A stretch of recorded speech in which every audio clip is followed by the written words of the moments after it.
Phone tapping కేసులో నిందితులకు Nampally court bail నిరాకరించింది. ఈ కేసులో నిందితులుగా ఉన్న భుజంగరావు, తిరుపతన్న, ప్రణీత్ రావుల బెయిల్ పిటిషన్లను నాంపల్లి కోర్టు కొట్టివేసింది.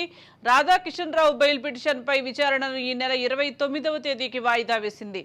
బెయిల్ పిటిషన్లపై పోలీసుల వాదనలతో ఏకీభవించిన న్యాయస్థానం వారి బెయిల్ పిటిషన్లను తిరస్కరించింది.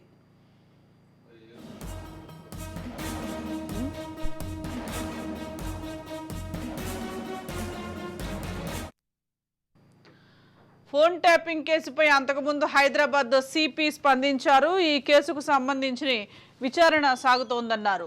ఎస్ఐబి మాజీ చీఫ్ ప్రభాకర్ రావుకు రెడ్ కార్నర్ నోటీసులు జారీ చేయలేదని తెలిపారు. ఈ కేసులో చాలా మంది ప్రమేయం ఉందని తెలుస్తోందన్నారు. ప్రభాకర్ రావును పట్టుకోలేదనేది అవాస్తవమన్నారు. దర్యాప్తు అధికారులకు ప్రభాకర్ రావు అందుబాటులోకి రాలేదన్నారు.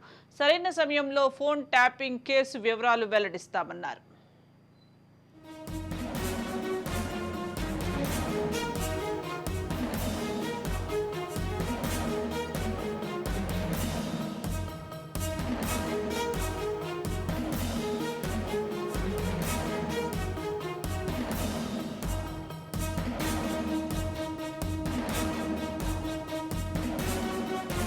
ఫోన్ ట్యాపింగ్ కేసులో నిందితుల బెయిల్ పిటిషన్ తిరస్కరించింది నాంపల్లి కోర్టు. దీనికి సంబంధించి more updates crime bureau chief Inna Reddy అందిస్తారు. ఇన్నారెడ్డి,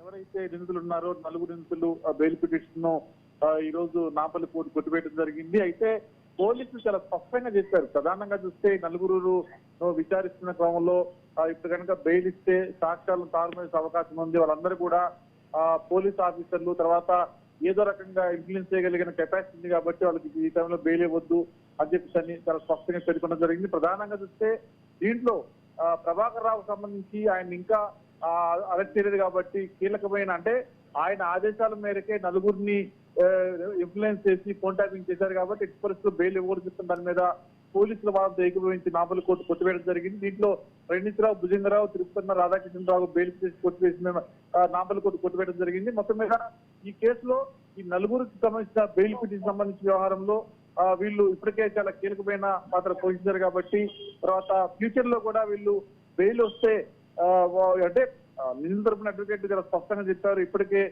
పోలీస్ కస్టడీ కూడా అయిపోయింది. తర్వాత అన్ని విధాలుగా పోలీసు సహకరించారు. ఇకపై ఎప్పుడు విచారణ హాజరవుతామని చెప్పినప్పుడు కూడా వీళ్ళు బయటకు వస్తే సాక్ష్యాలు తారుమారే అవకాశం ఉందని చెప్పని, తర్వాత బెయిల్ ఇవ్వద్దని చెప్పన్న విషయం మీద పోలీసుల వాళ్ళ ఏకీకరించి నాంపల్లి కోర్టు ప్రస్తుతం ఈ పిటిషన్ కొట్టివేయడం జరిగింది. Sujatha, right, thank you Inna Reddy.